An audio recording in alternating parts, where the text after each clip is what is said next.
ग्रामीण क्षेत्र के छोटे से गांव में दुख का साया फैला हुआ था। फसल पूरी तरह खराब हो चुकी थी।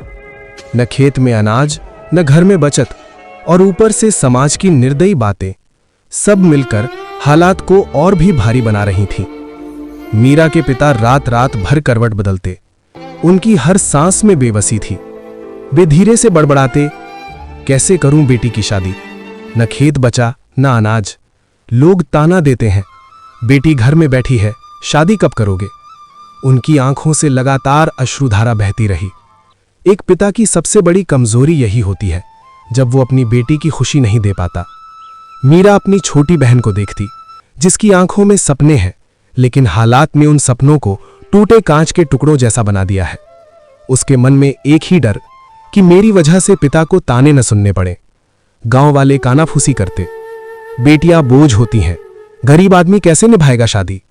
जब घर में खाने को नहीं है, तब शादी का खर्च कहां से लाएगा? उनकी हर बात एक तीर की तरह मीरा के दिल में चुभती। अर्जुन, गांव का जिम्मेदार लड़का, ये सब सुनकर अंदर ही अंदर टूटता था। वो मीरा की बहन को देखकर सोचता, कितना दर्द छिपा है इस बच्ची की मुस्कान में। वो सोचता, क्या सच में कोई चमत्कार हो सकता है जो इस परिवार की किस्मत बदल दे? इसी बीच बरगद के नीचे भीड़ जमा होती है। एक गाड़ी रुकती है, जिस पर बड़े अक्षरों में लिखा है, संजीवनी सेवा संस्थान। लाउडस्पीकर से आवाज गूंजती है, आज से इस गांव की हर बेटी को मिलेगा सम्मान। माँ बाप अपनी बेटी की शादी घर पर संपन्न करेंगे, और पूरा सामान, अत्यधिक फर्नीचर, 400 व्यक्तियों का भोजन, जरूरी चीजें सब हम देंगे, कम खर्च पर, और जो राशि ली गई होगी वो भी वापस की जाएगी। बेटियों को स्वरोजगार भी दिलाया जाएगा, और भूमि, भूखंड भी निःशुल्क। गांव चुप, फिर अचानक खुशी से भर उठता है। लेकिन अर्जुन के मन में ख्याल आया, इतना बड़ा काम इतनी शांति से, कहीं ग्रामीणों को धोखा तो नहीं दिया जा रहा? संजीवनी सेवा संस्थान की घोषणा सुनने के बाद पूरा गांव हलचल में था, लेकिन मीरा के घर में शांति का नाम नहीं था। उस रात पिता की आंखों में नींद नहीं थी। वो लगातार इधर उधर टहलते हुए कहते, बेटा, ऐसे लोग कई बार आए हैं, बड़े बड़े वादे किए, फिर कागज पर दस्तखत करा के गायब हो गए। कहीं ये भी धोखा तो नहीं?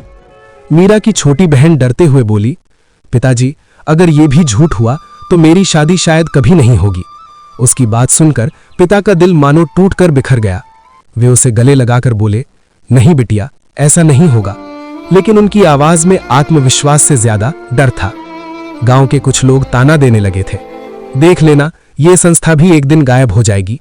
गरीबों के सपने बस सपने ही रहते हैं। अर्जुन को ये ताने सहन नहीं हुए। उसने मीरा और उसके पिता से कहा, हम डरकर नहीं बैठेंगे। कल सुबह हम खुद संस्था के स्थायी दफ्तर, एरियापति रोड, गली नंबर 3, प्रतापगढ़ जाकर सच्चाई जानेंगे। अगर ये संस्था सच है तो आपकी बहन की शादी जरूर होगी। धीरे धीरे रात बीत गई, लेकिन किसी की आंखों में नींद नहीं आई। सबके दिल में एक ही सवाल, क्या ये सच में मदद है या फिर एक नया धोखा? सुबह की पहली किरण घर में उतनी रोशनी नहीं लाई जितना उम्मीद और डर साथ साथ ले आई। अगली सुबह अर्जुन, मीरा और उसके पिता संजीवनी सेवा संस्थान के स्थायी कार्यालय, एरियापति रोड, गली नंबर 3, प्रतापगढ़ पहुंचते हैं। वे सोच रहे थे, शायद छोटा सा कमरा होगा, 2-4 लोग बैठकर काम कर रहे होंगे। लेकिन अंदर जाते ही तीनों की सांस अटक जाती है। सैकड़ों वॉलंटियर काम में लगे थे। कहीं फर्नीचर पैक हो रहा है, कहीं कपड़े, बर्तन, गिफ्ट बॉक्स सावधानी से सजाए जा रहे थे। हर बॉक्स पर एक ही नाम, बेटी का सम्मान, संजीवनी सेवा संस्थान। मीरा की आंखें भर आती हैं। उसे अपनी बहन की टूटती हुई मुस्कान याद आती है, और पहली बार मन में एक छोटी सी उम्मीद जन्म लेती है। संस्थान प्रमुख मुस्कुराकर कहते हैं, हम गरीबों की मदद नहीं करते, हम बेटियों का सम्मान करते हैं। पिता की आंखों में चमक लौटती है, लेकिन अर्जुन के मन में अभी भी सस्पेंस। ये सब इतना बड़ा काम, इतना व्यवस्थित, आखिर चल कैसे रहा है? प्रमुख बस शांत स्वर में कहते हैं, कल तुम्हें असली सच दिखेगा। और यही एक लाइन अर्जुन के मन में गहरे उतर जाती है। क्या कल सब बदलेगा या नया रहस्य खुलेगा? अगले दिन सुबह सुबह संस्थान के 3 लोग, अर्जुन, मीरा और उसके पिता को एक बड़ी गाड़ी में बैठाकर गांव के बाहर बने एक विशाल गोदाम की ओर ले जाते हैं। रास्ते भर अर्जुन का दिल धड़क रहा था।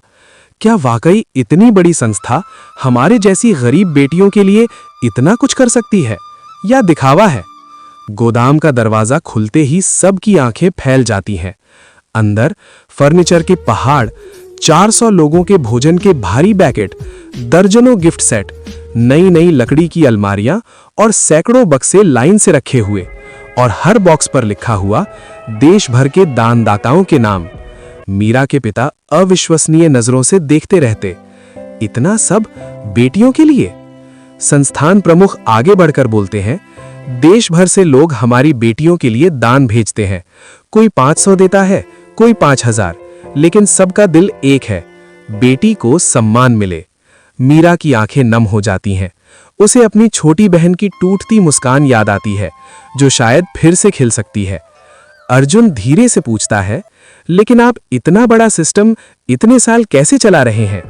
प्रमुख मुस्कुराकर कहते हैं, 8 वर्षों से हम गांव-गांव बेटियों की शादी, शिक्षा और रोजगार तीनों को संभाल रहे हैं। अर्जुन का मन थोड़ा शांत होता है, लेकिन फिर भी एक सवाल चुभता है। शादी के बाद बेटियां क्या करेंगी? क्या उन्हें नौकरी मिलेगी? उनका भविष्य कौन देखेगा? प्रमुख उसकी आंखों में झांक कर कहते हैं, वही तो दिखाने ले चलेंगे कल। उसके शब्दों में एक गहरा सस्पेंस था। अर्जुन समझ गया। अगले दिन संस्था प्रमुख अर्जुन, मीरा और उसके पिता को एक अलग प्रशिक्षण केंद्र में ले जाते हैं। अंदर लड़कियां सिलाई सीख रही थीं, कोई ब्यूटी पार्लर, कोई कंप्यूटर, तो कोई सहजन या मोरिंगा की औषधीय खेती। प्रमुख कहते हैं, शादी के बाद बेटी बोझ ना रहे, इसलिए हम उन्हें रोजगार सिखाते हैं। 8 वर्षों से यही काम कर रहे हैं। मीरा की बहन ये सब देखकर पहली बार मुस्कुराती है। क्या मैं भी ये सीख सकती हूँ? मीरा उसके कंधे पर हाथ रखती है। हाँ बेटा, अब तेरी जिंदगी बदलेगी। अर्जुन के मन से संस्थान के बारे में आखिरी शक भी हटने लगता है। उसे लगता है ये लोग सचमुच चमत्कार कर रहे हैं। कुछ ही दिनों में मीरा की बहन की शादी की तैयारी शुरू हो जाती है। संजीवनी सेवा संस्थान की ओर से फर्नीचर, कपड़े, बर्तन और 400 लोगों के भोजन का सामान घर पहुंच जाता है। गांव वाले दंग। इतना सम्मान, वो भी गरीब की बेटी के लिए। जो लोग पहले ताना देते थे, अब चुपचाप सिर झुकाकर कहते, सच में बेटियां बोझ नहीं होती। मीरा के पिता की आंखों में लंबे समय बाद खुशी दिखाई देती है, और अर्जुन के मन में एक ही बात, ये संस्था सच में भगवान का काम कर रही है। शादी का दिन आ जाता है। घर में रोशनी, संगीत और खुशियों की गूंज। मीरा की बहन दुल्हन बनी, चेहरे पर वही चमक जिसे हालात ने कभी छीन लिया था। मीरा के पिता दुल्हन को देखकर रो पड़ते हैं। आज मेरी बेटी किसी से कम नहीं। गांव वाले हैरान, इतनी सम्मान की शादी, ये तो अमीरों के घरों में भी नहीं होती। अर्जुन दूर खड़े होकर सोचता है, अगर ऐसी संस्थाएं हों तो कोई गरीब पिता कभी टूटेगा नहीं। शादी धूमधाम से पूरी होती है और पूरे गांव में एक ही बात फैलती है, संजीवनी सेवा संस्थान ने चमत्कार कर दिया।